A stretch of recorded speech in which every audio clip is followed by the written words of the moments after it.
It was not Somalia who created this problem. Ethiopia has created this problem. They are the ones who initiated claiming that they will take and annex part of Somalia to their country.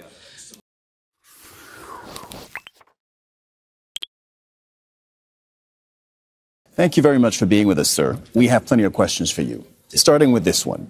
You've called Ethiopia an enemy. You have recalled your ambassador in Ethiopia.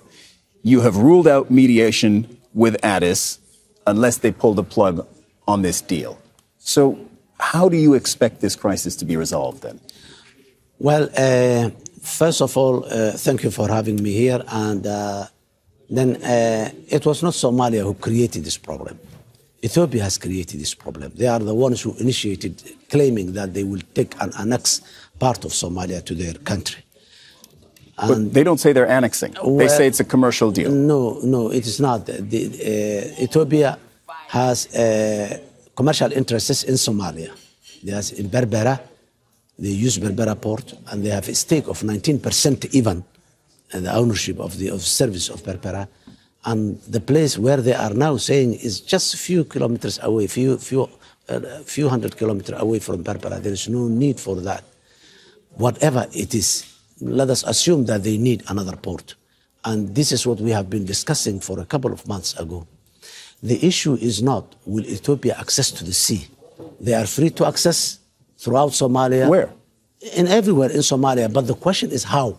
How do they want to access the sea? By annexing part of Somalia and changing the borders of Somalia? This is what's going on right now. It is not a commercial.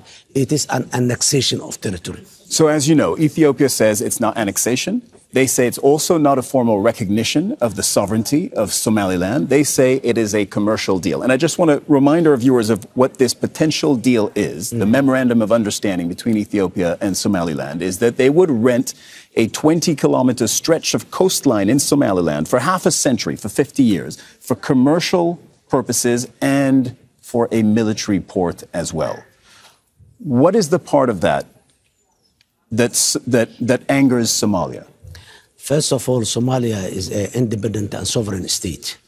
When such deals are taking place, it is the federal government of Somalia who has a legitimate right, this thing to be discussed, not a breakaway or not a region of Somalia at all.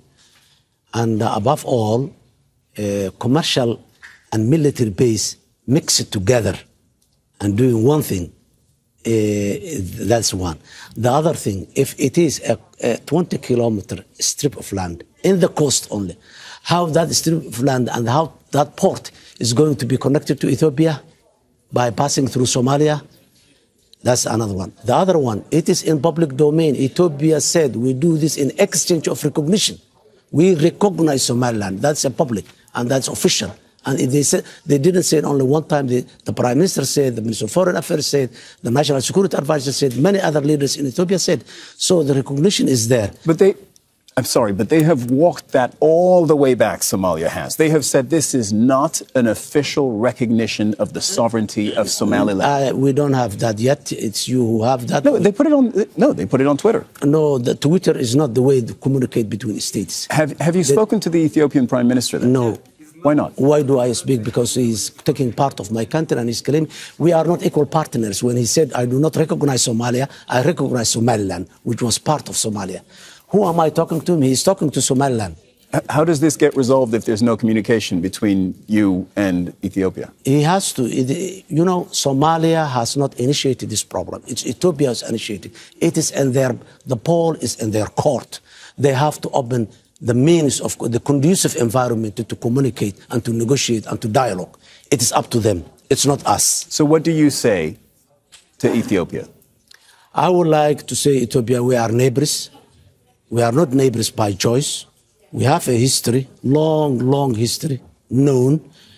And this thing has not happened in the last more than 1,000 years that Somalia and Ethiopia was living together as people. We have some difficult histories, but I'm not going back to that history, which is difficult. But now, in 21st century, let the Ethiopia recognizes the sovereignty, the territorial integrity, and the political independence of Somalia, the Federal Republic of Somalia. Then we are two partners. We can negotiate everything. Ethiopia can have access. They can have deals with us, everything. but not the way they are approaching now. That's not the way the modern world works. Have you spoken to the leadership in Somaliland? 1st January is the time when MOU was signed. On 27 December and 28 December, we were having a dialogue discussion in Djibouti, and we have a very good environment and very good discussion on us. And even when that conclusion was ended, Prime Minister Abiy appreciated, and he said, this is a good step taken towards the right direction. To me, he said to me, but the next day he signed that agreement. Yeah, so indeed, you were with the leaders of Somaliland 2-3 days before that memorandum of understanding was signed. Are you saying then that they kept you in the dark about what they were about to do? Yes, they never mentioned. We have been discussing how to unite Somalia, not how to give part of Somalia to Ethiopia. No, this was not the subject of discussion. The subject of discussion was the unity of Somalia, how we unite and how we address the grievances of the past and all this. That was the discussion. What are you asking Ethiopia to do, and what happens if Ethiopia goes through with this memorandum of understanding, this deal? Look, one thing is very clear. Ethiopia has no right to do that. Diplomatically, legally, it has no right to do But what if they do it? Well, that is another case. Let us hope that they will not do it. This is a piece of land that belongs to Somalia, and Somalia will never yield whatever pressure that comes on it. We will keep claiming our territory, and we will take it back, whatever it is. So far, Ethiopians, they didn't come into Somalia yet, and we hope that they will not. If they come in, then that will be a problem at a different level. You traveled around the region recently. You went to Egypt on Sunday. You met with the Egyptian president, Mr. al-Sisi. Now, he had very harsh words against Ethiopia, and he said they should not try us, meaning they shouldn't try Egypt, especially if they are challenging a brother, by which he meant Somalia. He hinted essentially that Egypt, or that's what it sounded like, that Egypt would be willing to come to Somalia's military aid. Did you discuss military action with the Egyptian president? Somalia is part of the Arab League, and in the Arab League there is a chapter in the charter that says that the attack of one country is the attack of the rest of the countries in that organization. So Somalia does not need to have a deal with any Arab country, because that is a mandate to each and every Arab country, number one. Number two, Somalia and Egypt has a history, collaboration of history for a long time. Even if before we became independent in 1956, when the Canal Suez War was there, Somalia as a people, they were supporting with Egypt. And then all the way, many times Somalia has got into difficulty, Egypt to support it. Support does not mean boots on the ground. Okay, that's my question, because I understand the history. But my question is, did you discuss potential military action? No. We have not discussed it. Egyptian military coming to Somalia. And we believe that the problem has not reached there yet. And that's why he's saying warning and all this, don't do it, please. Okay. This may sound like a naive question, but is there perhaps a win-win scenario here between Somalia and Ethiopia where the two countries can cooperate? Ethiopia wants access to the sea, as, by the way, all landlocked countries do. Somalia, on the other hand, is fighting the armed group al-Shabaab. We'll get to that a little bit more in a moment. There are thousands of Ethiopian troops on Somalian territory as part of that ongoing effort.